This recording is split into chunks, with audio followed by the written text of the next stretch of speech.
Cut it. Welcome to the NZ Ahead podcast. Everything you need to know about moving to and living in New Zealand. There's a whole world here. So nice to be with you again. You'll be right. Kia ora. We call it Aotearoa around here, bro. We are your hosts, Liz and Brian.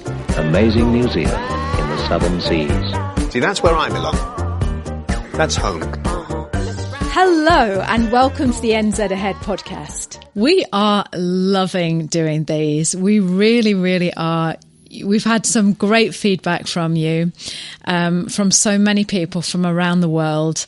I can't name you all, but, you know, Zoe from the UK, Sherry from the USA, Richard from the UK, Kanzu from Istanbul, Vic from Iceland, Madison, Rachel from France. You're just all gorgeous. You've all sent me emails saying, we're loving it, carry on doing what you're doing. And you don't know how much that means to me to get those emails. So thank you so, so much. And to even the people that haven't sent those emails but are just listening, thank you. It's lovely. Today, me and Brian are going to be talking about why we left the UK. Lots of people say, you know, why? And we always give this really lame answer. Oh, it was for the lifestyle. And it's like, what does that mean? You know, what does lifestyle mean? Come on, just tell us the truth. Why did you leave?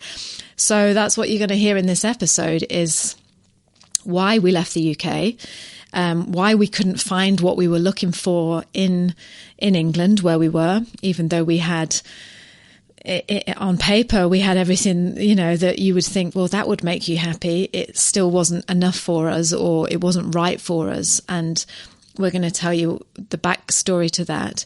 And we're also just going to talk about if you are in a position at the moment where you are wanting to move, wherever it is in the world, you know, it might not be New Zealand, wherever you want to move to, and you're finding yourself stuck or just wanting to do something different. I think the people that listen to this podcast, we've all got one huge thing in common, and that is we've got an adventurous spirit.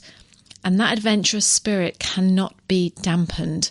It can be held back for a little while, but it will never ever go out. And we wanted to talk about that spirit that's inside you that just flares up and goes, come on, let's just do something. And yeah, how you cope with that when you're in a position that you can't actually, you know, flap the piece of paper over that flame and make it just go huge. So sit back, enjoy this behind the scenes episode with Brian and I, and we're going to take you on a journey. Cut it. Well, I'm not going to tell you. What do you think? Why? Are you going to answer differently if no, you think I'm recording you? No, because normally you give like a little bit of an introduction. Well, how do you... Like well, let's just answer the question then. What, when was the first time that we thought about moving to... Yeah, I'm just trying to think. When was the first time did we ever say to each other, I'd like to move out of England one day and move? Or was that always like just a given that we were going to do that? Well, it was, when you think about it, I'm trying to think when... It was, we wanted to go travelling first. That's all we wanted to do, was to travel. And not, I think, when we were travelling, we would think, oh, as we always do, I could live here. Yeah, so just to give a little bit of a backstory, and yes, we are recording, so you're going to have to cut that massive, big, long pause out. I was thinking. But... Even... but so just to give you a bit of a backstory, we've always, actually that's not true, I was going to say we've always been travellers, but actually when I met you, you said, I want to stay in Newquay. I don't want to come travelling, I want to stay in Newquay. Yeah, Richard had just bought a new boat. Yeah, just the friends and your little toys that you used to play with, and I soon put an end to that and said, no, never mind that. We're going to go to France with our backpacks on. So yeah, we after like I'd convinced you, that took about 10 seconds. Yeah, you know, we always were into travelling, weren't we? Yeah, I remember being in Greece and looking at them building those little concrete houses that they make over there, don't they? And they put little solar hot water thing on the roof. And even then, it was like, could buy one of them because they were dirt cheap at the time, weren't they? I wish we'd bought one. I know. There's so many places that I think I wish we'd bought little houses like that, but anyway, we didn't. So we're giving, this is a podcast to tell you why we left the UK, obviously. So we just needed to give you that backstory of like, we've always been into travelling. So we were every year we'd come back to Newquay, make a bit of money. Newquay's in Cornwall. It's a surf town, and we'd make a bit of money, and then we'd take that money and we'd go to either Greece or France or, you know. Yeah, it would take us a year to save Greece, up sometimes, wouldn't it? You know? And we did that for about 4 or 5 years, didn't we? And just kept working over there, and, you know, went to Chamonix, worked over there. And so we always had that traveller thing about us. Yep. But I don't know when we ever turned around and said, I'll tell you, actually, I do know when it was. It was when we went over to Canada to work, wasn't it? I was going to say. Yeah. Oh, if you're going to say, why didn't you pipe up? Because I was trying to get before then, that's why. Because you were saying when was the first time. Can you think of anywhere when was the actual time? Can you think of any time before that, though? Well, when we were living in Chamonix, like you just said, I could imagine myself living in France, but it was always the language barrier. It was always, you know, that little bit harder. And we're going to tell you later as well about when we actually came very close to buying a property in France. You know, literally twice. we pulled out right at the last minute. Yeah. But yeah, it was, what did you say? Oh yeah, do you remember when we were in Chamonix? And the trouble is, when you're in Chamonix and you're like living on like I was working as a waitress, you were doing your building, you know, you were doing building working with a Canadian builder, yeah. And you always look to people who are like 10 years ahead of you when you're that age. You know, like I was in my 20s, you were nearly 30 or whatever, weren't you? Yeah, I would have been back end of my 20s. And you'd always look to people who are older, that, you know, they're 10 years ahead of you, and they just always seem to have it sorted. And you always wanted to be where they are now, like, you know, didn't you? You know, remember like Burton, who you used to work for, he had that chalet down in the pine trees there, and they had those 2 little kids, and it was just, I always remember them saying, "Oh, we get our wine delivered by the vat," you know, and they'd remember that big. The truck would come along and they'd fill up their plastic barrels that they would then. It was an endless supply for, I think it was 5 francs a litre. I think it was 5 francs a litre, yeah, which was less than £5 for a litre of wine. Yeah, and it was good stuff. It was always Côte d'Aron, wasn't it, there? Yeah. They got a bit drunk that time we went round, didn't they, Bro? Yeah, they did. Yeah. So did we. Yeah. So, yeah, it was always like, you know, you're always looking at people and thinking, oh, I'd like that lifestyle. I'd like to have a little chalet there. I don't know, maybe you just always, I don't want to say you're always aspiring to be like someone else, but it seemed to be the case with us, didn't it? And then, yeah, because it was about around 1990, wasn't it? Something like that, 1991 when we went over there. Would have been something like that, wasn't it? Yeah. And we never had the money. We didn't have the money for a deposit, and we hadn't bought our house in England then, had we? No, we hadn't. No, it was about 3 years later, wasn't it? Yeah. And then, then we went home. We went back to England and we settled down for a bit and got some money together for a deposit and bought a house in England, in Newquay.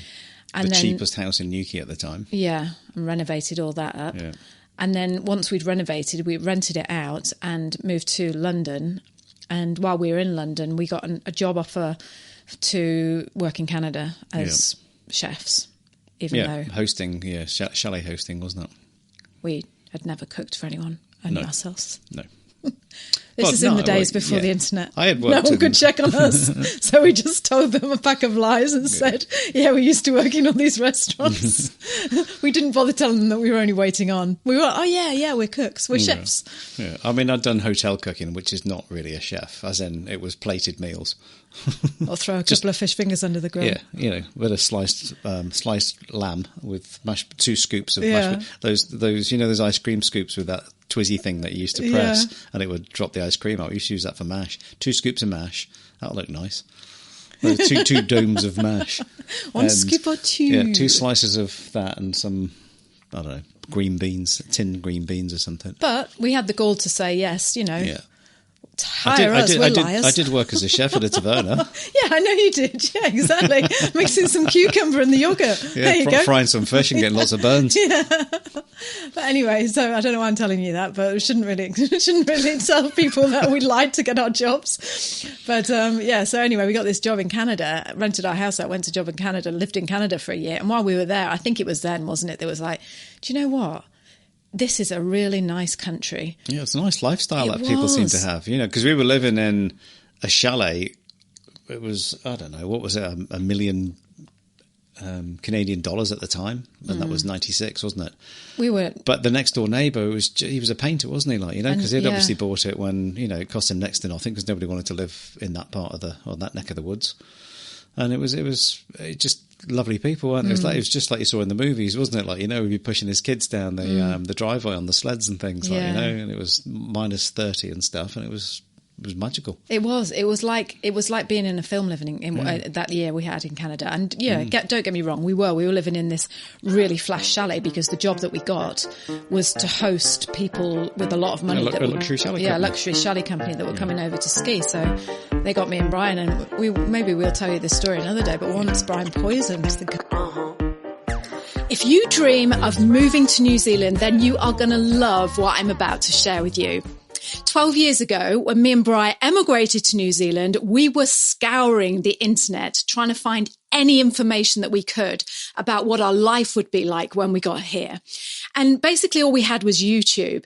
So we made this vow. We said, when we get to New Zealand, we're going to create something that we can share with others that answers those questions that you're so desperate to know about. Like, what is your life going to be like when you get here?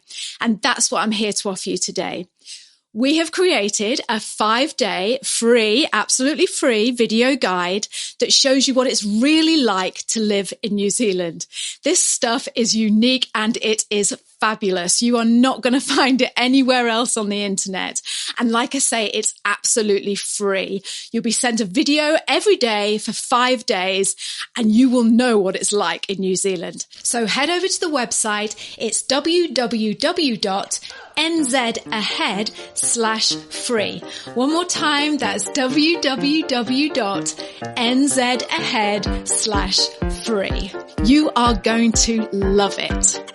People with a lot of money. A luxury chalet company. Luxury chalet company that were coming over to ski. So they got me and Brian, and maybe we'll tell you this story another day, but once Brian poisoned the... Yes, you did. With that raw egg. It wasn't poison. He was a funny guy. Yeah, he had it in for you, didn't he? But he did say... in the review, Brian slightly undercooked. It would be funny. You can eat raw eggs. Just watery Brian. Yeah, but who wants that for their breakfast?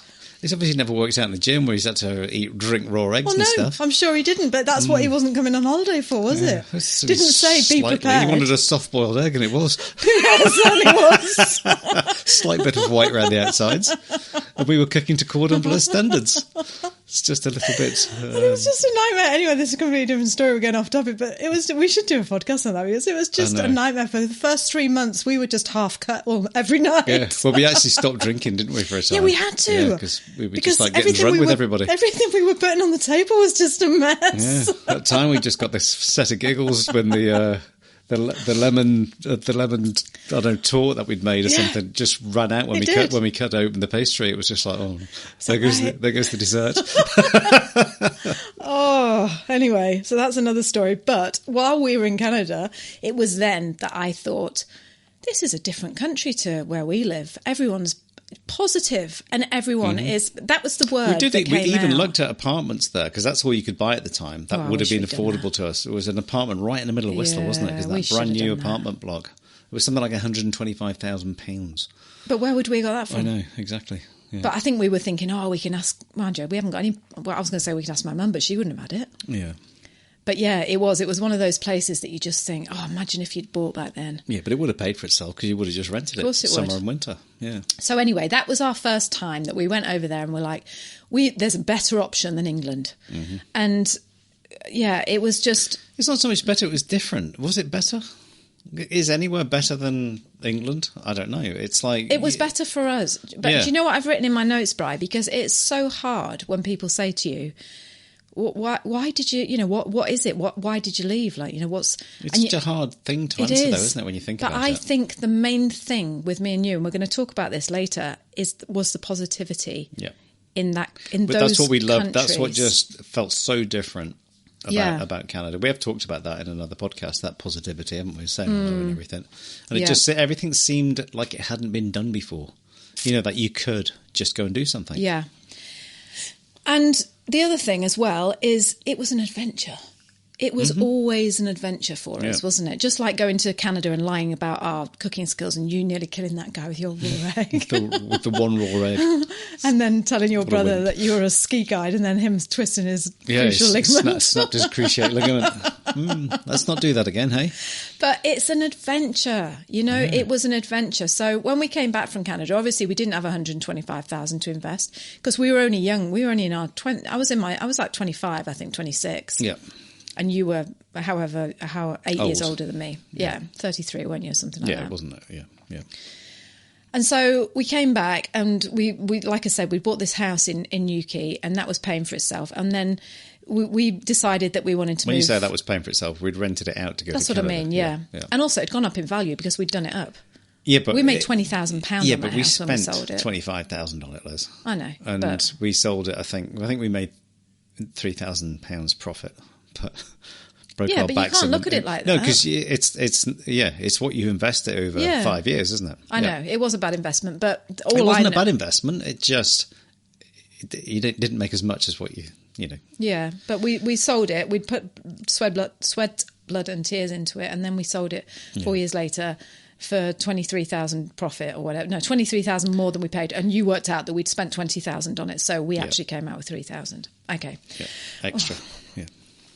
So we went and took that money and bought a cafe in Bath. We got a big bank loan. It's a long story anyway, but this isn't what you want to know. The story that you want to know is why we left. But I'm just trying to give you a brief, very brief, rough idea of what we did. So we went to move to Bath and then, bought the cafe in Bath and bought a couple of properties. We bought a tiny property, didn't we? Because that's all we could afford with getting. We had to split our money to buy the business and buy a house, and we mortgaged it up, didn't we? Because I got it on the existing job that I had before we had the cafe. Yeah. And that again, we spent a fortune on that one, but we made good money on that one. On the cottage. Yeah, we did. Yeah, it's a tiny 2-bedroom cottage, wasn't it? Oh. I don't think I've ever come across a house as small as that ever in my life. I don't think it was an old post office, wasn't it? Yeah. And apparently it was a brothel at one time. Yeah, and it was it was at 600 years old or something like that. It was so old, honestly, wasn't it? It was built in the 13 or 1400s or something like that. It was just made of stone. And I took the first floor out and we just had one room. And it sounds idyllic. Listen, I don't want you to get your hope. I don't want you sitting there imagining it was beautiful, but the neighbour, he was a right prat, wasn't he, Bri? He was a dickhead. Oh, don't say that. He was. I thought Pratt was pushing it. No. And so I can't explain to you on the podcast, but his garden went across a bit of our land, didn't it? And he just it was just because we didn't play his little game, his whatever it was. What was it? He was part of that club with the funny handshake. Yeah, he was in the Masonic Lodge. He was a Mason. And because you didn't want to be part of that or whatever, then he sort of we fell out with him. He did ask me to go in it and I said no thanks. So I'm just giving you a little idea there of it was a beautiful little cottage and like I say 600 years old and all the rest of it, but when you're that close to a neighbour that you have to see day in day out, when you're walking into your house you have to cross his land to get to your kitchen, it was just a flipping. It wasn't, we didn't have to cross his land. No, we didn't cross his land, but he had a walkway which because anyway. Well, go on. He had that tiny. People are dying to know now. They're sitting there with bated breath. Yeah, but he had his where his boiler room was, and he had a door there to it, but he could only get it through this little skinny walkway, and it was just like and that walkway went right down past our kitchen, didn't it? Yeah. And do you remember, he owned that field next door? He just hemmed us in. He owned that field. He didn't own the field, but he used to think it was his. Yeah, and he put his sheep in there. And he just one Sunday morning we woke up and we're looking out the window and there was literally a barbed wire fence or a stock fence just past our window. Past our window. Yeah, it was couldn't see out anymore. Yeah. So anyway, that's why we. God, he was a dickhead. Do you think we're bitter? Do you think we're bitter? No. So we sold that, but we sold that for good money, didn't we? Because we doubled our money on that. Yeah. One. Yeah. And when the person came to buy it, he said, "Oh, what's your neighbours like?" They're lovely. Yeah, but he would have gone on with him. Couldn't get nicer neighbours than them. He was a weird guy who bought the house, wasn't he? Yeah, he was a farmer, wasn't he? So that was that, and we made the money on that, and then we went to a bigger house in Bath with a bigger mortgage. Mm-hmm. Well, we bought a flat after that. Yeah, we bought a flat, made some money on that, that's right, and then went to a bigger house. I'm just trying to be really quick because I'm mindful of how long this is taking. Your life story. Yeah. And while we were in that house, we were still at the cafe, and I got pregnant with Sonny, and we had Sonny. And then I had this thing, I don't know if it was like pregnancy hormones, but all those feelings came back again of wanting to go and move abroad and have an adventure. So we went over to France. We hired I can't believe we did this. This is not like us at all, but we hired an agent to find us some property. Actually, no, she was advertising in the paper. Well, the internet wasn't brilliant then, was it? No, there was no internet. Yeah. This was like 2001. There was, but it's not like it is now. No, I didn't even think there wasn't. No, she was advertising in some magazine. Like back then, well, I'm sure you can still do it now, like, move to France or the Gîtes of France, and I used to look for hours through those magazines, just picturing this life that we could have in France. And, it would be different to how it was different to the UK and this whole adventure. Anyway, to cut a long story short, we went over to France, we hired these people. And we had to spend the weekend with them. And what they did, you paid them a fee. I think it wasn't cheap, was it? No, it wasn't cheap, no. It was about £500 or something, wasn't it? Yeah. Yeah. And they took us round. They'd picked, we had to say what we wanted. Like, oh, yeah, we'd like a nice view, or we'd like 4 bedrooms. They went out and found the houses to look for and then took us all round. Well, they lived there. They were an English couple that lived there. Yeah. And so they just went round the local places of that area, because it was just a set area, wasn't it? Yeah. It was I can't remember where it was now. Can't remember. Somewhere in the south, wasn't it? Yeah, it was the southwest of France, near the Pyrenees. But I don't think I can't remember the name of that area. Yeah, it was near the Pyrenees, wasn't it? Yeah. And we went there and we spent the weekend, and we were just bamboozled. We didn't have Sonny with us because he was at home being looked after, and we just had this baby, and we were just, when you're just like, oh, I just want an adventure. And we were just being shown these houses, and this couple who already lived in France, and it was like, oh, after work we just go for wine, and you go down to the local boulangerie, and I don't know, they just sold it to us, didn't they? We were really getting carried away with it all, and that last house that we saw, we had an amazing view, didn't it? It was in an old historic town, and it was built on a hill. And this house, it would have been an absolute nightmare when you think about it, because it was ancient, wasn't it? But they opened up the French doors onto a tiny balcony, and just the whole valley was your view, wasn't it? I've never seen a view like that. Yeah, it was I have amazing. never seen a view like that. That was just gorgeous, wasn't it? It was a lovely house, but you couldn't park outside of it or anything. Remember, there was no parking. It was pitch black, because in France they have those little tiny windows with the shutters, and like Bri said, you just open the window on one side of the house and saw this beautiful view, but everything else was wrong about it. And when you think, I'm never going to live here. No. But why did we keep carrying on with that sale? We were like, we want to buy it. We want to make an offer. Yeah, but the thing is, in France, if you make an offer, it's a legally binding contract there and then, unless you're British or a foreigner, and then you get a 2-week cooling down period. Right. I wonder if that's still the same now. I don't know. Yeah, but we should have bought that house. Bro would have made a fortune on that. Rented it out. I don't know where we think we were going to get the mortgage from. No, I didn't. Don't. Well, I think we just went right back there. Do you know what it was? We had a drawdown mortgage, so we could have drawn down enough money, because it wasn't that expensive. Or was it? I can't remember. Well, it was about £80,000, I think, wasn't it? Yeah, it was. And I think we had £100,000 equity, did we? Was that be about right? In that we had property, probably, in our properties that we'd built up over the years, and we're like, we're going to buy it, and we were so close. And literally, she said, okay, we'll meet you in the morning. You can come and sign for it. And it was like, we even went to the lawyer's office. Do you remember? We went to that lawyer's office and we were signing for it, and it was you had to speak French to the lawyer, but then all the documents were in French, and all I could see on it was lead and asbestos. Yeah. I was thinking, what's that? Anyway, so how did we pull out? How did we get out of that? You go back home, and then you got the 2-week cooling off period, so you just sent them an email and said, we don't want to buy it anymore. Did they have email back then? Yeah, of course they did. Did they? Yeah. Well, they had email in Whistler in '96. Oh yeah, of course they did. It was all dial-up stuff, but we did have it. So we pulled out of that, and then we just said, you know what? We just need to pull our socks up. We just need to stop this. We were like, oh God, that was so close. And for months after that, we talked about it. What would we do now what would you do if you were living over there now? We used to say, and you can't speak a word of French, and you had nowhere to park your car, and you know, there was no garden in that house, and we had Sonny, and it was like, what were we thinking? And it wasn't really one of those places that because we were thinking we'd rent it out, didn't we? We always thought we'd rent it out, you know, to holidaymakers, and you just think it was a little bit far to go in your car down there. Yeah, you know, it's a little bit different. You go skiing and you take your car, but this was another 6 hours drive, and they got maybe 8 hours drive. So annoyed with us, that couple, didn't they? Do you remember? She's like, you've wasted our time. That's wrong. We paid that fee. Yeah, but they would have made money out of the sale as well. That's right. So they basically did all that work and everything which is fair enough. That's the risk you take, isn't it, right? You know, you're going to put yourself out there and do things like that. You're not always going to score a winner, are you? So anyway, let's get back. So we came back. I'll tell you what, we'll open the wine. Yeah.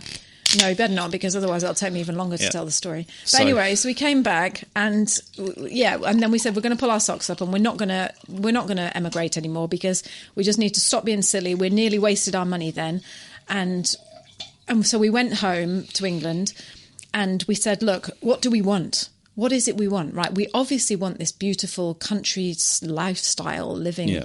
We want our children to grow up in countryside, but we want we lived on quite a busy road, didn't we, at the time? Yeah. And it was driving us mad. That you know, and we did have that drawdown mortgage, which then we went and bought a couple of cheaper properties, didn't we? Yeah. And renovated them and sold them on. And sold them on, yeah. And we made a little bit of money on that, didn't we? And then stumbled across the amazing house that we found in the end, didn't we? Yeah. Literally was just stumbled across it, didn't we? Mm. Yeah. I remember coming home to you and saying, I've just been to see a house and it is just beautiful. And so, going back to what we wanted, why we were always thinking of emigrating, you know, put the positivity aside for a minute. We thought, you know, we were going to live in France. We were going to have this wonderful country lifestyle. We were going to drink wine and eat baguettes, and, you know, everything was just going to be peaceful on a Sunday. And, you know, we would say bonjour to our neighbours and everyone would be happy, and we wouldn't hate the neighbour because he put his sheep fence next to our window and, you know, all that sort of stuff. Around. We just float around being happy. So when we found this house in Bath that came with, we're not going to go into the details about it because that is a massive story, but it came with 5 acres of woodland. Yeah. And it was a beautiful, beautiful 1920s villa, like cottage thing, house, bungalow maybe. And this was at the time when money was literally falling off trees with mortgage companies. Yeah, this was just before the crash. Easy. You could borrow whatever you wanted, you know? It was just ridiculous. I remember getting the mortgage on that place because we hadn't sold the house we were in, because I said I'm not renovating that house, because it was a total renovation, wasn't it? You renovated the whole thing. Before we moved in. Yeah. And literally it cost us a fortune because we had 2 mortgages on the go. Yeah. And plus I wasn't working because I was renovating. But you could just literally sign a piece of paper to say, we want to borrow this much, and what's the proof of earnings? Books are not ready at the moment.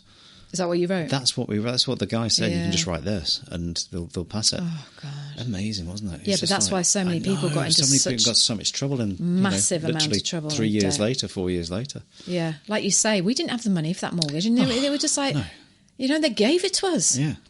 So I can't remember how much we paid for that house, but it was, how much did we pay? 320,000. 375,000. Was it? Yeah. And it was idyllic. Absolutely beautiful, gorgeous view, 5 minutes from Bath city centre. It was just down this lovely country lane full of beech trees. An area of outstanding natural beauty. It was. And it was conservation area, so you couldn't extend. Yeah. 4 acres of woodland and you couldn't extend any more. The footprint of the house, that was it. Bang. So I honestly thought when we were in that house, cheers by the way, Brian. Cheers. Well, that's nice. We're drinking Spanish. Because we're having an Argentinian dinner tonight. Yes, we are. So you bought some Spanish wine. Yeah, I did. Yep. I don't know how to say that, so I'm not going to attempt to say it. Tempranillo. Anyway, so here we are in this beautiful house in Bath. Tessa has now been born. And, you know, I was... Actually, let's just not forget that we were working our arses off. Yep. Flat day out. and night. 7 days a week. Yes. Yep. We were renovating. I had a burger van. I've told you about that before. It was called Queenie's. It was a bespoke sandwich burger we were thing. painting at 11 o'clock at night. We never ever stopped. So we never saw. We were just flat out all the time. Because it was the desperation to sell the other house, wasn't it? And keep going, you know. And then we're in this house and it's all done and pretty and lovely. And, you know, this is what I want to point out. We really made the effort to try and get what we wanted abroad. Here, do people still say abroad? Try and get people. That's quite an old-fashioned word, that, isn't it? Abroad.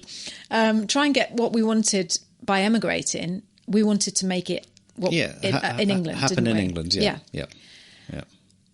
So we had it all. We had those woods. Yeah, but it's like we could camp, we could make fires. That's what we loved doing the most. Yeah, it was beautiful. It was a beautiful place. But it just, it's like I said, I remember sitting there with my dad. He'd come up from Cornwall to give us a hand over a long weekend to do some painting, didn't he? Like, you know. And I remember sitting outside on a little bench, looking over the gardens in the sunshine, and then just thinking, I had that feeling.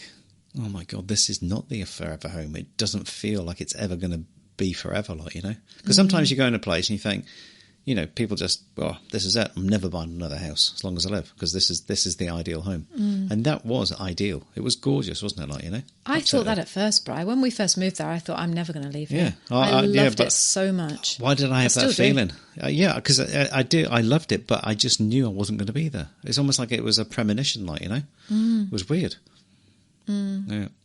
So, but yeah, we tried our hardest. I couldn't I couldn't homeschool because I was constantly working, so that wasn't going to happen. But apart from not being able to do that's the one thing that I always imagined, spending more time with the kids. And, you know, we like to say we had this lovely woodland and we could do what we wanted in it. We camped, we made fires, we did picnics. We just tried to make our life like it would have been if we'd have emigrated. Yeah, because you always imagine, the thing is we had a huge mortgage on it, which I worked out because it was interest only. We'd probably never pay it back on what I was earning at the time. And it would be a case of like, we're going to have to sell this in 15 years because it's just, we're not going to pay it back because we couldn't afford that sort of mortgage at the time. So that was one aspect of it. But we thought by going abroad, you'd be able to get the same for half the price. Yeah. As well.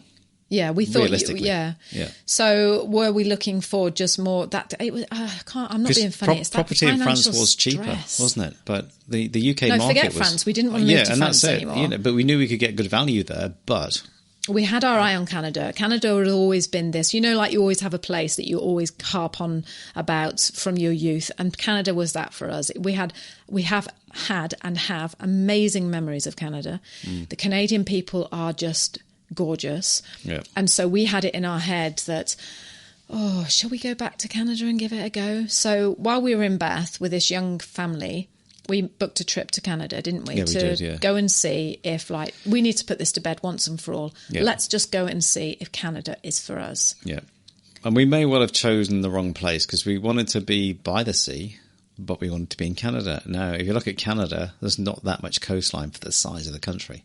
You know, there is, but it's uninhabitable, most of it, like, you know, up the sort of the northwest side. And we'd been in Whistler in British Columbia, so that's where we headed back because we didn't want those super cold winters in Toronto or places like that, which were, you know, minus 30 most of the winter. So we chose Vancouver Island. Maybe that was the wrong thing to do, but no, well, we did a lot of research on it, and it was like, you know, this is a great place to bring up a family, and, you know, there's lots of great outdoors. We were so excited about the great outdoors. Yeah, we were. Now, what did we think going to Canada? Oh yeah, we're going to spend the weekends, we're going to pack up a bag and we're going to go camping in the wilderness. Yeah, because you imagine it's Grizzly Adams, don't you? And that's literally Brian, what you do. That's what we were doing in Bath. We had that. Yeah, but we had that at our doorstep. Right. So why? What's the difference? Again, going back to what it was said, it's like because you could buy something in Canada for a lot cheaper than what you could in the UK. But it was never as good an investment because even like where my brother lives in Florida, the property doesn't go up that much. And that was in the UK. It was going up like a rocket, wasn't it? A bit like the New Zealand market over the last 5-10 years. It's gone up. And so that was a thing. You could have had that lifestyle. You could have bought the RV. You could have bought the boat. You could have bought it's all those things. That's what, and it's just, you know, you imagine all these things, this perfect world for your kids and everything, don't you? Yeah, you do. You do. I was just thinking then, so it's more value for was money. it? It was for me, it was time, because we were constantly working. Yeah. Tessa was in nursery, Sonny was in all this after school club thing. We were just everyone is, like, you're just working. You'd be lucky if you got 2 weeks a year off. And the thing is, I had a business at the time, and I'd like go, right, we need to renovate this part of the house, or we need to renovate, and when we're living in different houses. And I would take 3 months off, and I think, I've got 3 months off. But no, 3 months to work. Yeah. Like a lunatic, 7 days a week. Yeah. Building decks and summer houses and God knows what, So we went over to Canada on this holiday for a month, took the kids over, and we booked all these Airbnbs, and we were using it as a, can we live here? And it was one of those things, like I've just told you about France, the exact same thing happened in Canada. It was almost like we were so desperate for it to be right. Yeah. We tricked ourselves into forgetting. We weren't like realistic. We never said to each other, I don't really like it, do you? I don't like that. I don't like that. We wanted it to be so right, didn't we, Brian? But it wasn't right. We knew it wasn't no. right. We were so used to the UK supermarkets, and it was right through that revolution time with food, with Jamie Oliver and Gordon Ramsay and all those programs, and you could just about get everything, couldn't you? Any time of the year. And then we went there, we couldn't even get Nampla fish sauce, could we, to make our Thai meal that we wanted to make or something. You remember we had to go you went to the Chinese restaurant and bought some from the Chinese restaurant. Yeah, remember you got a big litre bottle, but it was pretty useless. You remember? No, I don't really remember that now. Just outside of Suk. Yeah, and it's just things like that, But it was that adventure. We wanted that adventure to be like, oh, yeah, life will be different. And okay, well, that isn't quite right. And we don't really like that. I mean, we have done a YouTube and a podcast on this before, Canada or New Zealand. So if you haven't heard that, you can go and listen to our thoughts on Canada.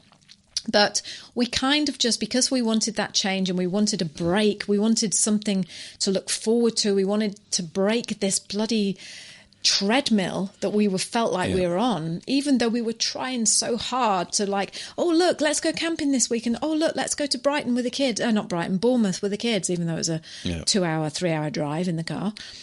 Yeah, but we were trying. We were, but I used to you'd get to the weekends and it'd be like, you wouldn't really look forward to the weekend sometimes because I was working so much, and then when sometimes, like you say, if we're going away around Bath, let's go to such and such with the kids, and it seemed like the whole city was going with you, and it was you just sat in the car for hours on end. Yeah. Which you were, weren't you? Yeah, you were. You go back and you think about it, it was just like, let's go to Longleat.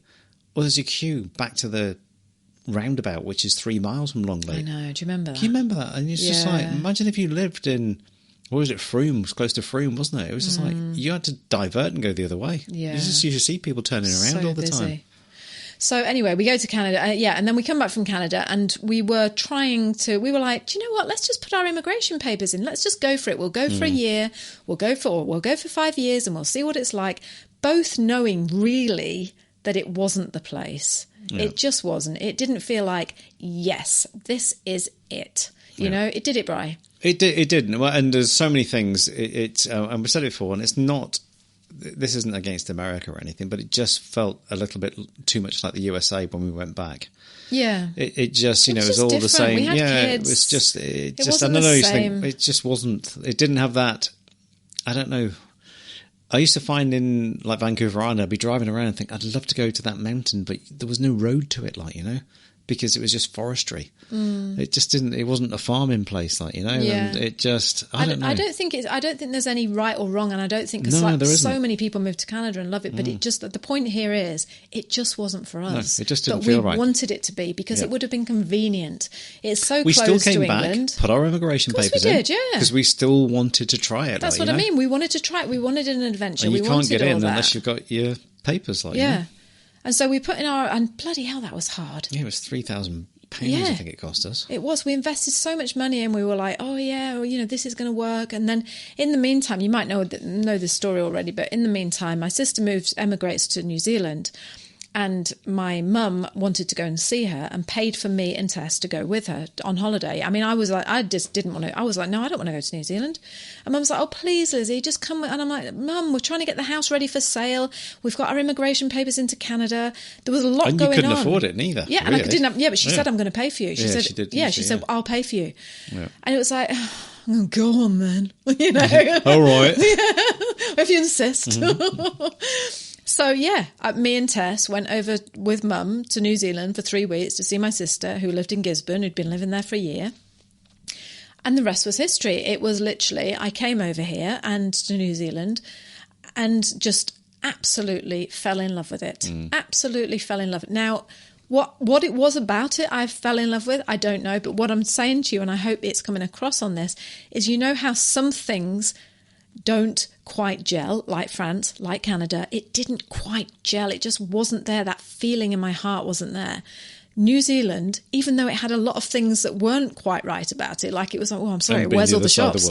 Yeah, it's like the other side of the world. Well, where's Marks and Spencer's? Where's the big super? Well, we haven't got that. Oh, right, okay. Well, but it was just, it clicked. It was just, yes, this is it. You know, this is what feels right. But talking about that, you know, when you talk about the shops, you know, you'd work all week in, this is before the kids, but we'd work all week in that cafe and we had 1 day a week off.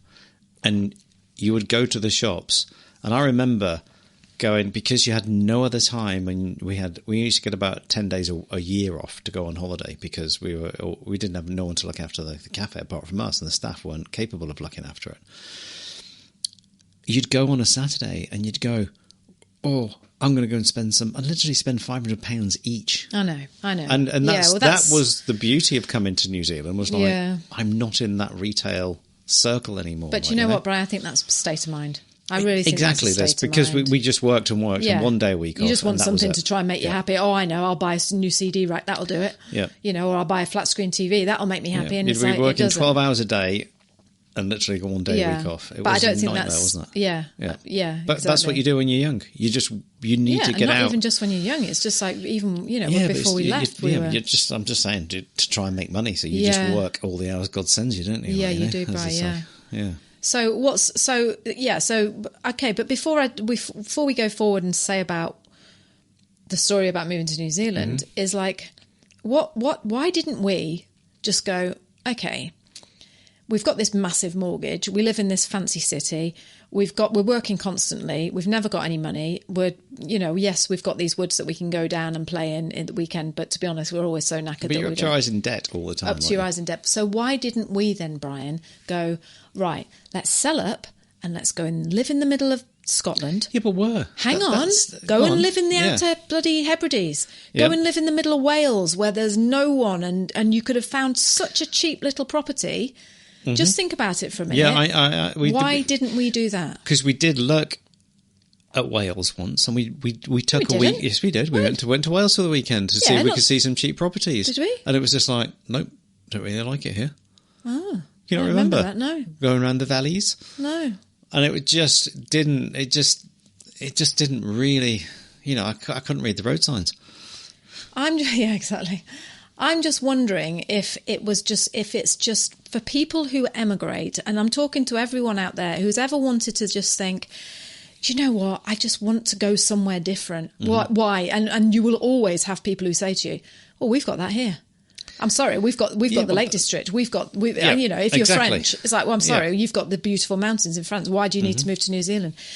I think it just comes down to you're just you're one of these people that just need that change, maybe just but if you go a challenge or a reset the or challenge, adventure. I don't know. Why are some people like that, and why are some people so content to just stay in the same house in the same town? I envy those people. Because you do and you don't know, Liz. Yeah, but that's what I'm saying. It's like there's the adventurer in you. You know, if you look at the great adventurers, you know, the people that circumnavigated the world, why did they want to do that? I know. You know, why did they want to think, and jump on a boat when the boats are leaving port? Where are they going? You know, all those years ago, you know, why would you just think? Because it's the adventure. It's putting yourself out in that comfort zone, Because you can just get your pipe and slippers out. That's what I was saying before. The forever house. This is me, mate. I've found this. I'm happy here. I don't want to do anything. I'm just happy going to my job, coming back home, and my family are here. Mum and dad around the corner, sisters over the road. Yeah, but that's great. That's what I'm saying. Yeah, but it's horses for courses, and we're not that type of people. We're just not. Do you know what the biggest thing? And because I was thinking before, like, oh, okay, why didn't you move to Scotland? Why didn't you move to Wales? Why didn't you move to the middle of? Why didn't you go and move to St Aust? On the Roach in Cornwall. You could have gone and lived in Steneleys or Bugle. In Cornwall, and you wouldn't have. But do you know what? If I'm really, really honest, and I'm going to be really honest here, and I know that I hope I'm not going to upset people, but I'm telling you the truth, like from my heart. It was just, for me, a big part of it, Bri, was the positivity of the people. Mm-hmm. It's very, very difficult to try and make I'm going to finish my sentence because I never do, to try and make a fresh start and think, right, okay, well, we won't emigrate. We're just going to buy this house and we're going to do everything that we could do in New Zealand or Canada. We're going to do it here. But when you're surrounded by people, and I don't mean to be horrible, rude or anything, but when you're surrounded by people who haven't got that positive, yeah, that's a good idea. Bloody go for it. Brilliant. That's a great idea that you're doing. It brings you down, and it's so hard to... It takes a strong person, and that's why I say I admire these people, or like I'm jealous of them, because they can find that peace in their land, their own little piece of land. They don't have to move to the other side of the world to find adventure and excitement. It's just like they've got what they need there. Mm-hmm. And when people look to us and go, "Oh, I'd love to be like you." Do you know what? I look to people like that, and not I'd love to be like them. I don't mean I'd love to be like them, but I just. It's almost like... it's like the envy that they're content. The contentment. Thank you. Yeah, it is, isn't it, Bri? Well, it is. It's content. That's what I'm saying. I'm happy. That's what I said before. Yeah. I'm happy with this. This is my house. I love it. Yeah. And, you're content. Yeah. But I love the feeling of feeling totally out of my depth and absolutely hate it at the same time. I know. Because it's so hard to do, but you feel such a sense of achievement by doing it.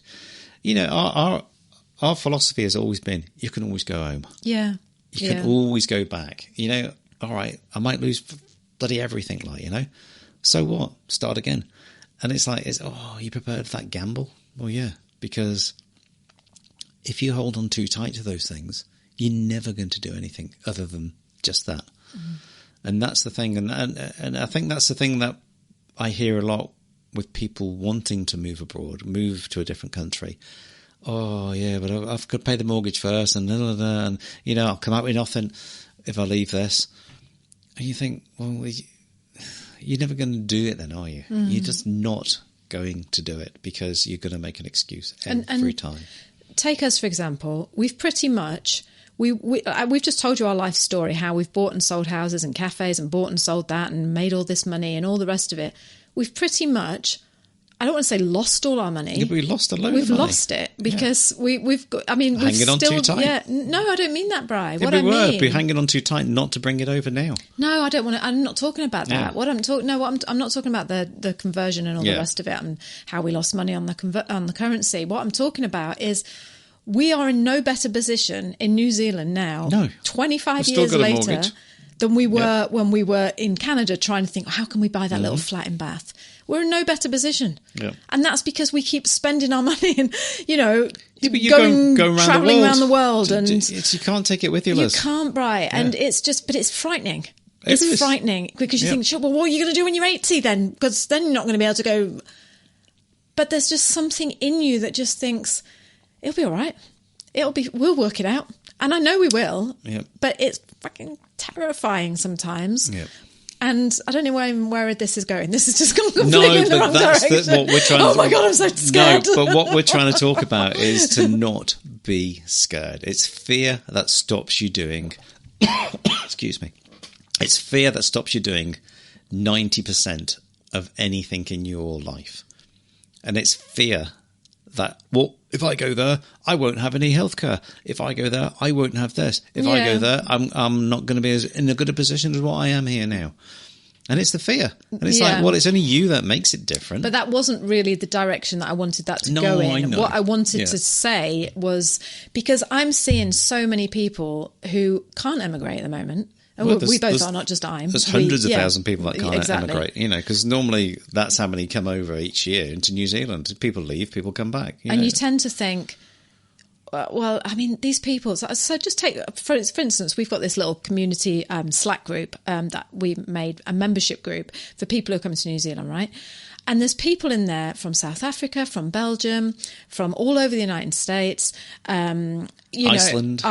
Yeah. All sorts, Actually, Vic's from Iceland, and he isn't in that group. Oh, he's not in that group yet. No, he's just a private email. Yeah. But anyway, I see what you mean. Yeah. But they send us pictures, and it's like, they put pictures on the group, and you just think, why would you want to leave there? Mm-hmm. It's just beautiful. I mean, and I suppose it's...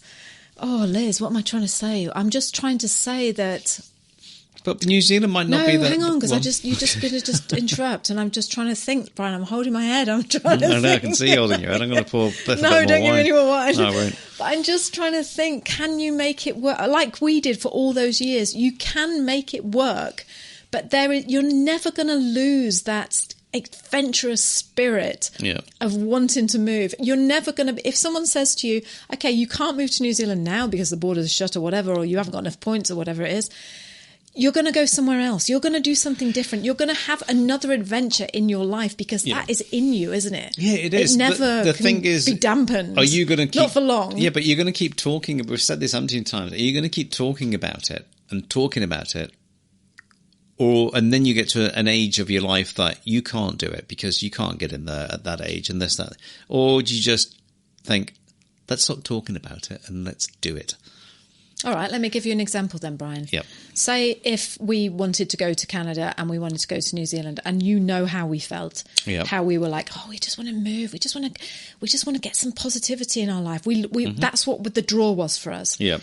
The money as well, because we thought we were going to buy a cheap place and we were going to be mortgage free. Which yes, we've got a cheaper mortgage, but no, we're not mortgage free. But it was the positivity of the people. Okay, so I've just lost my train of thought now. But what would you have said then if they said those countries said no, you can't come in here? What would you do? Or what would you have done? Again, that's like you're talking. It's then okay if all the avenues have now closed, is what you're saying. Yeah.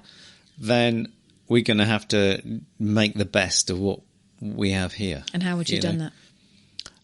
I think we would have probably sold the house because it had such a big mortgage, and it was Russian roulette to see which way, because it was a tracker mortgage as well. Luckily, the interest rates went down to, was it 0.5 or something like that, 0.5% or something, and ours was always 1% above the base rate, so it was down at 1.5%. So the repayments were tiny, but we weren't paying off capital. We just kept paying the minimum. Yeah, but so we could reinvest so we sell the it. house. Yeah, so what I'm trying to say is, so it was always a worry, and it would have got to a point where it might have just got too much for us to afford to pay it back, so we would have had to move anyway if the interest rates had gone up to 5% again, which I know they never did. But we would have then thought maybe of Scotland or somewhere that was cheaper to live, because our family lived in Cornwall, but it was like, well, we lived in Bath, which was a super expensive place to buy in, but we wanted to go mortgage free. And that's the thing, isn't it?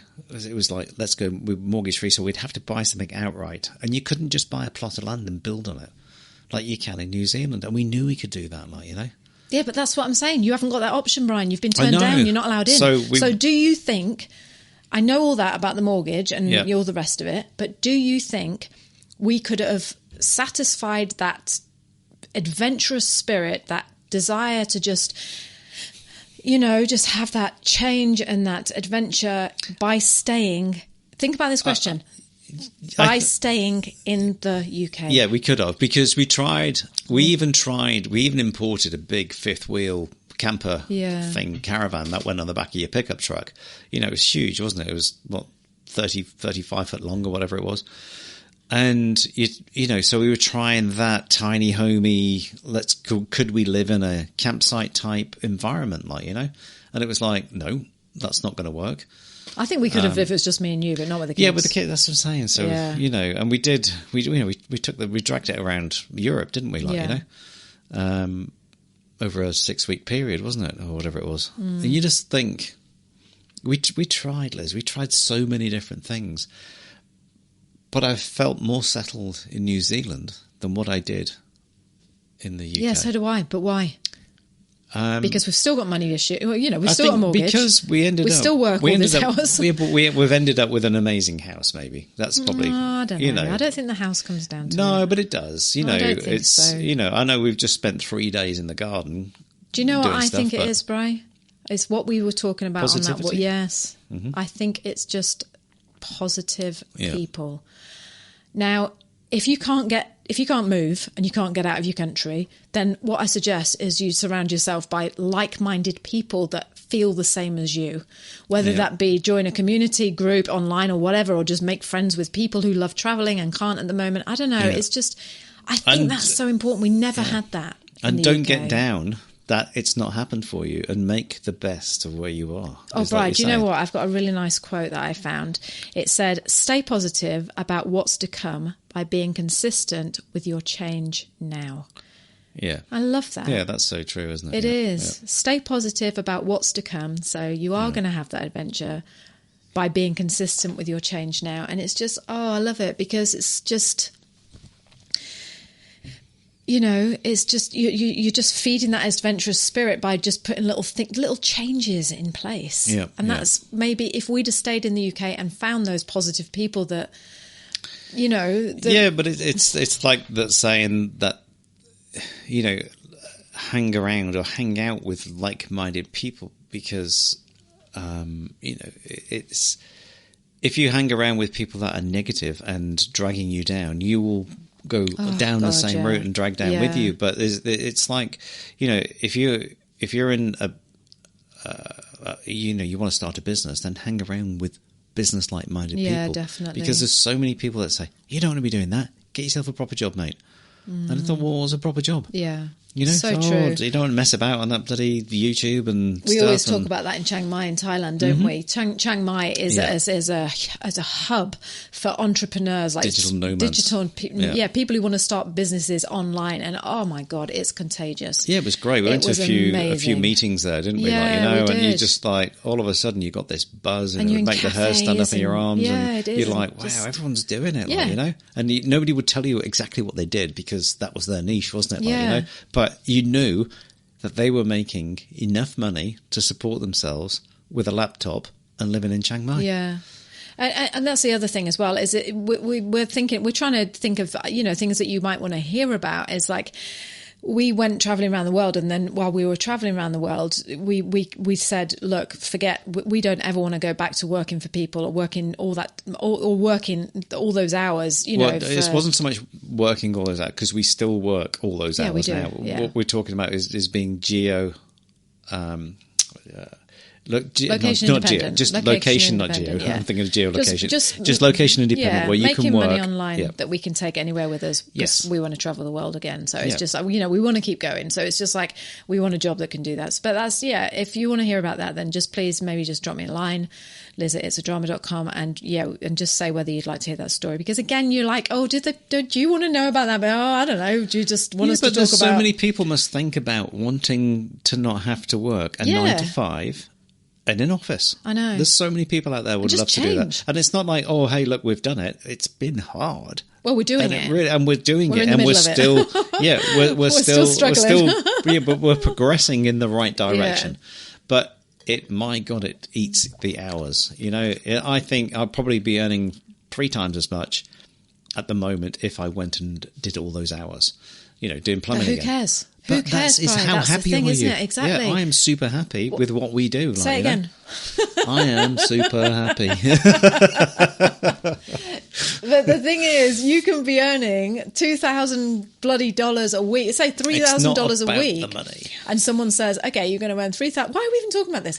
You can earn $3,000. Because a lot of people just go, "You're lucky, you make loads of money," and it's like, well, I don't make loads of money, and I'm not lucky because you make it happen. Yeah, but what I'm saying is, you could earn $3,000 a week and know that you've only got so many weeks off a year, or you can earn $1,000 a week, which just about covers your outgoings and what your needs are, and you can take it wherever you want. And that was the thing. We've taken a massive drop in wage from what you were earning because we wanted to be able to do what we're doing. But your lifestyle changes every morning, and we thank whoever it is that the goddess. The goddess of time, that we can do that our morning routine, and then think about starting to do work around about 10 o'clock or even 11 o'clock. Even now, I was going to say it's 7:10 at night. So we're here on a Monday night, 7:10, and we're making a podcast. Yeah, so and this is work. But it is. How enjoyable is it just to sit and talk?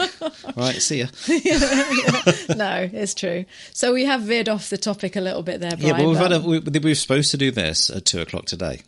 But the day went sideways because so much has gone on today and this, that and the other. And you're just like...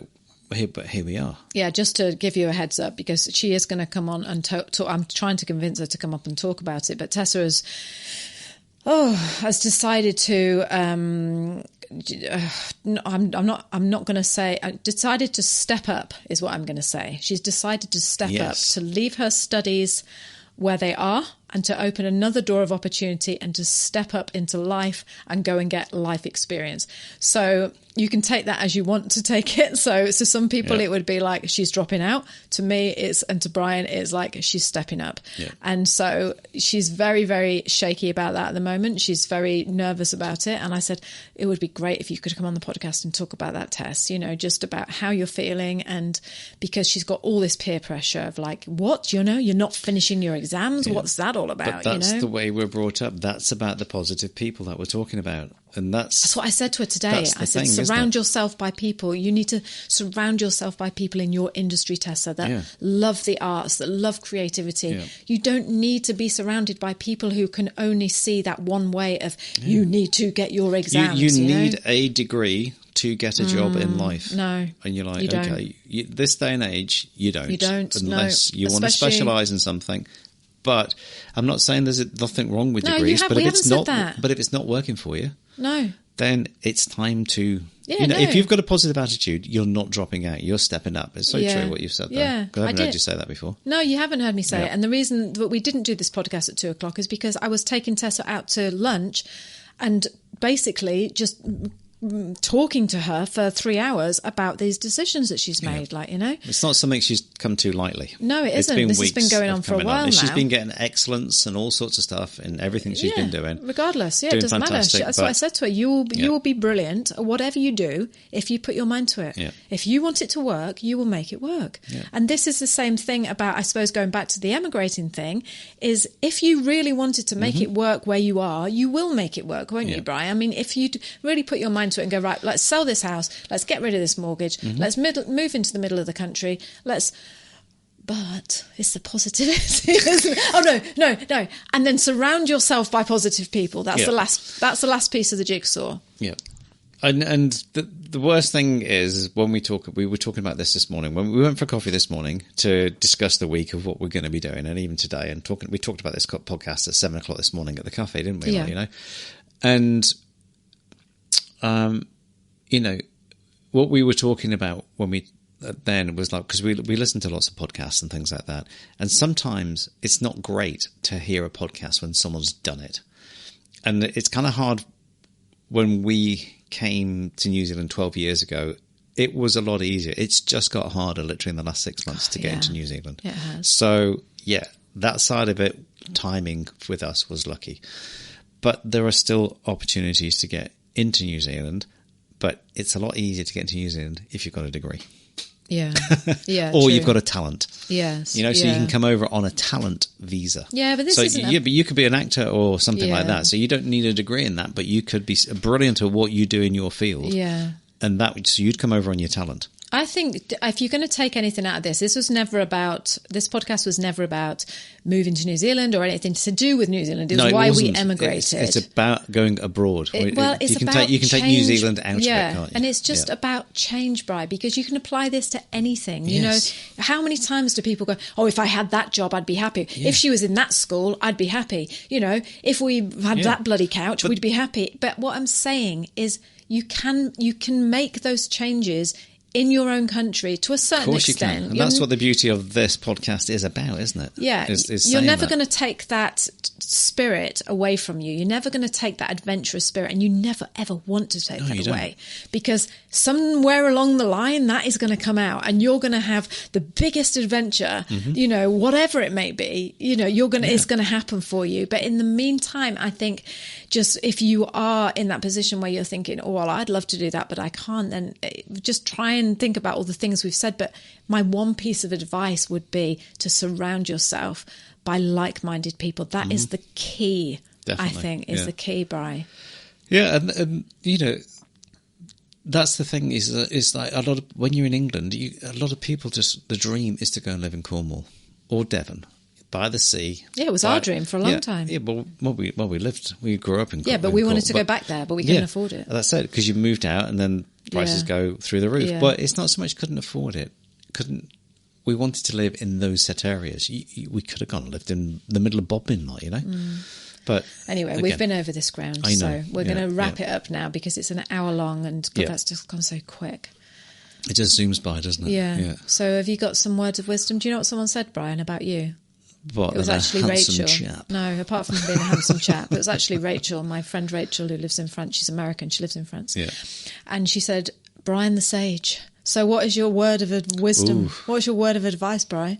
Yeah. Choose the right plumbing system for your house. Shut up.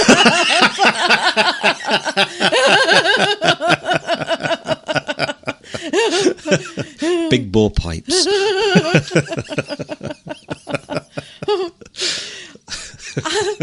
Have you got any or not? Or are you just going to be stupid? No. Do you know what? You've got to just follow your heart. That's the biggest thing. If you follow your heart, that you think what you're doing is right and 100%, and you feel it in your head that it's right, then it will be right for you. You know, and I can only tell you that the adventure to pick up your family, shake everything off them, settle down in another area, whether it's a country or area, and just have that excitement of like, oh my God, this is not the easiest thing in the world. You know, it just refreshes and resets you. It does, doesn't it? And that's the thing. It's like, and then all of a sudden it's like you're starting again. And it's just like, oh, this is great. You know, we're starting a new adventure again. Yeah. I just think sometimes some houses and stuff that you're in, they can just have too many memories of good times, bad times, and you just think, thank you. It's like when we went around the world, we packed everything up in the loft, and it's still up there, which is frigging weird. And was almost one of the happiest days of my life was just to know I didn't come back to this house for a year. Some people would drive them mad thinking that, wouldn't it? But it was just great. It was just like washed it out your head, and it's gone. Goodbye. And then we went travelling around the world, and it was just. And one of the worst days of my life was coming back to the house. I think we really need to address this. So there you go. That's what I'm trying to say. The adventure. It was always like coming back, and you're like, back in the house. And it was. We all felt it. Yes, we did. But I know. But hey, that's what I'm saying, and it's true. So if you want that, tell me the truth, Bri. If you want that feeling, you know, go and do something like that. Tell me the truth. What? Do you sit here in this house now in New Zealand and think, this is it. This is my forever house. No, I don't. God. Honestly, I don't. I don't. No, I know. Yeah, I honestly don't. You know, and I even dream of like a tiny house or something, but it's quite a big tiny house. That's the only trouble. No, I'd like to. Anyway, we're not going to go down that route. So yeah, it just goes to show, you see, that you're sitting there probably thinking, oh yeah, you know, that's it now. They're sorted. Brian's still sitting here thinking, no, we won't, because you never lose that adventurous spirit. I know, but I'm a Cancerian, and you would imagine you're happy with your home of where it is, like, you know, but when you actually look at it, it's a hermit crab, isn't it? Like, you know, or it's a crab, not so much a hermit crab, but a crab, which it loves his home shell around him, like, you know. But you've got legs on that house, and it will move. Always remember that. And it's nice and warm in that shell. Yeah, it's lovely. Yeah. All right, okay, so we're going to go now. So we hope you enjoyed this episode of Behind the scenes. Behind the scenes, eh? Yeah, and that's answered your question. So what's this? This is behind the scenes number four, I think. So it's answered your question of just why we emigrated. So next time you hear us and it's like, why did you emigrate? And it's like, just for the lifestyle. You can just think, you little liars. You know that's not true. I wanted to surf. Yeah. I haven't done one day surfing in New Zealand. It's got some classic waves. We're going to go and have our Spanish meal and a large glass of wine. And so just to let you know, it's an Argentinian meal. We were doing the garden yesterday. We're cutting. Right, no, we were cutting. come on. I know, but hey, some people will be like, "Oh no, keep going." No, they're not. All right, I wouldn't say anything. Go on then. What? We were cutting. We've got a bay tree, which is supposed to be a bush, which is turning into a tree. So we chopped it, and the smell was outstanding on the bay tree, wasn't it? And we just said, right, we've got to have an Argentinian barbecue meal, which is a piece of garlic on the skewer, a piece of beef, a bay leaf, and then garlic, beef. Yeah. And the taste is amazing. It is. You barbecue it and you serve it with like this chili. It's chili and tomatoes. And if you're not into meat, then use a piece of tofu. Do you know what I'd use? If I wasn't into meat, I'd use a mushroom. I'd use a big field mushroom. Yeah, probably. Yeah. And I'd slice brush it in half. with olive oil. Yeah, it would be quite good. Starving, Bri. Yeah. Can we go now? Why are we working? Why are we still here at 7 o'clock? I don't know when the bay leaf is waiting. Yes, when it's calling us, the barbecue. All right, my lovely, lovely audience. It's just so lovely talking to you, and we're really, really enjoying these behind the scenes. And we hope you are too. And until next week, stay safe, keep positive. Remember that quote, stay positive about stay positive about what's to come by being consistent with your change now. Yeah. And just that other quote, which was, if you don't change... By changing nothing, nothing changes. Yes, by Tony changing Robbins. nothing changes. There you go. Yep. That's a great quote as well. And just and just for Rachel, just to let you know, I might put sage with my bay as well. Okay, see you soon then. Bye. Bye. Bye. Kia kaha, stay strong. Thank you so much for joining us on the podcast this week. We have loved having you here with us. If you love this week's show, please share this with your friends. Send it to anybody you know that wants to think about moving to New Zealand, and get on over here yourself. And tell them how brilliant it is as well. And also, if you haven't signed up for our free 5-day video guide showing you what life is really like in New Zealand, then go over to the website and sign up. You are missing out. This is brilliant.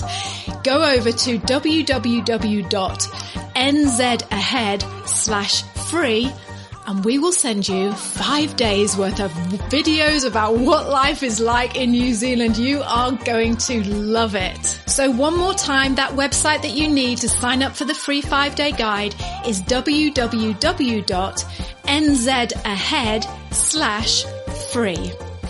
So we're going to see you next week. Until then, have a great week and we'll speak to you soon.